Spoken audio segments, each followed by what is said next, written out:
ইমোতে ছবি ডাউনলোড হয় না কেন?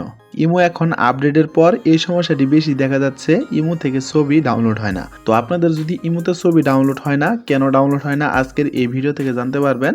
আর সেই সাথে আপনাদেরকে দুইটা সেটিংস দেখিয়ে দিব। আপনারা মূলত সেই দুইটা সেটিংস অ্যাপ্লাই করলেই আপনাদের ইমো থেকে খুব সহজেই ছবি এবং ভিডিও ডাউনলোড করতে পারবেন। তো কিভাবে করবেন চলুন আপনাদেরকে দেখাচ্ছি। এখন আপনাদেরকে শুরুতেই যে কাজটি করতে হবে, সরাসরি আপনার ফোনের যে প্লে স্টোরে অ্যাপসটি রয়েছে, আপনারা সেই প্লে স্টোরে অ্যাপসটিকে এখান থেকে ওপেন করে দিবেন। তো ওপেন করে দেওয়ার পর আপনারা নিচে দেখতে পারবেন সার্চ বার রয়েছে, আপনারা এইখানটা একটা ক্লিক করে ইমো লিখে সার্চ করে দিবেন। তো ইমো লিখে সার্চ করে দেওয়ার পরে দেখতে পারবেন আপনার সেই কাঙ্ক্ষিত ইমো অ্যাপসটি কিন্তু এখানে চলে আসবে। এখন মূলত কথা হচ্ছে, যদি আপনাদের ইমো অ্যাপসটি আপডেট চাই তাহলে দেখতে পারবেন এই কর্নারে ওপেন লেখা জায়গায় আপডেট লেখা দেখাবে। আপনারা অবশ্যই এইখান থেকে আপনাদের ইমো অ্যাপসটিকে আপডেট দিয়ে নেবেন। তো আপডেট দেওয়া হয়ে গেলে সরাসরি আপনারা এইখান থেকে আপনাদের ইমো অ্যাপসটিকে ওপেন করে দিবেন। ওপেন করে দেওয়ার পরে এখন মূলত কথা হচ্ছে, যাদের ইমো আইডি থেকে আপনারা ছবিগুলো ডাউনলোড করতে যাচ্ছেন, আপনারা সরাসরি তার ইমো প্রোফাইলে চলে আসবেন। তো তার ইমো প্রোফাইলে আসার পরে এখন আপনি যে ছবিটা ডাউনলোড করবেন, আপনারা সেই ছবির উপর একটা ক্লিক করে দিবেন। ক্লিক করে দেওয়ার পরে যদি এখন আপনারা সবার উপরে এই কর্নারে একটু লক্ষ্য করেন, দেখতে পারবেন একটা 3 ডট আইকন রয়েছে, আপনারা জাস্ট এইখানটা একটা ক্লিক করে দিবেন। তো ক্লিক করে দেওয়ার পরে দেখতে পারবেন এইখানে কিন্তু ডাউনলোডের একটা অপশন রয়েছে, যেমনটা আপনারা দেখতেই পাচ্ছেন। আপনারা যদি এইখানটা একটা ক্লিক করে দেন তাহলে কিন্তু এই ছবিটা আপনাদের ফোনে ডাউনলোড হয়ে যাবে।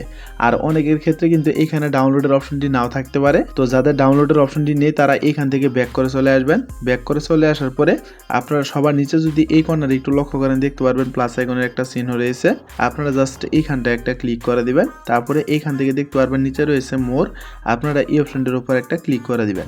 তারপরে এইখান থেকে দেখতে পারবেন 3 নম্বরে রয়েছে সেটিংস, আপনারা জাস্ট এইখানটা একটা ক্লিক করে দিবেন। তারপরে দেখতে পারবেন আপনাদেরকে কিন্তু ঠিক এরকম একটা ইন্টারফেসে নিয়ে আসবে। এখন যদি আপনারা মাঝখানে একটু লক্ষ্য করেন, দেখতে পারবেন এখানে চ্যাটস নামে কিন্তু একটা অপশন রয়েছে, আপনারা এই অপশনটির উপর একটা ক্লিক করে দিবেন।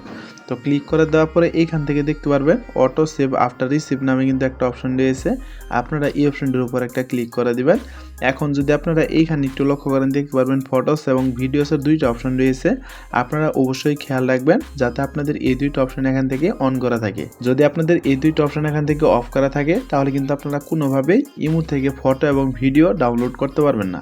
আশা করি আপনারা বুঝতে পেরেছেন। আপনাদের এই কাজটি করা হয়ে গেলে আপনারা এইখান থেকে ব্যাক করে চলে আসবেন। ব্যাক করে চলে আসার পরে দেখতে পারবেন এইখানে আবারও রয়েছে অটো সেভ আফটার সেন্ড, এবং তারই সাথে কিন্তু এইখানে একটা অন অফ করার মতো বাটন রয়েছে, আপনারা অবশ্যই খেয়াল রাখবেন যাতে এই বাটনটি এখান থেকে অন করা থাকে।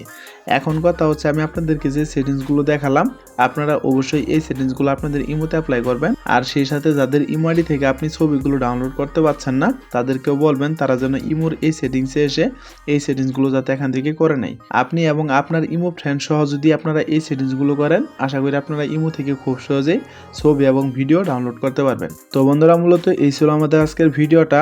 আশা করি আপনারা খুব সহজেই বুঝতে পেরেছেন। যদি না বুঝে থাকেন তাহলে আপনারা অবশ্যই কমেন্ট বক্সে জানাবেন। আপনাদের প্রত্যেকটা কমেন্ট সর্বোচ্চ গুরুত্ব সহকারে রিপ্লাই দেওয়া হবে।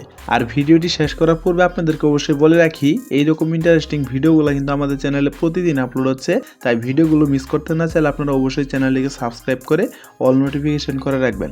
তো দেখা হচ্ছে পরবর্তী কোনো নতুন ভিডিওতে। সে পর্যন্ত সুস্থ থাকুন, ভালো থাকুন, আল্লাহ হাফেজ।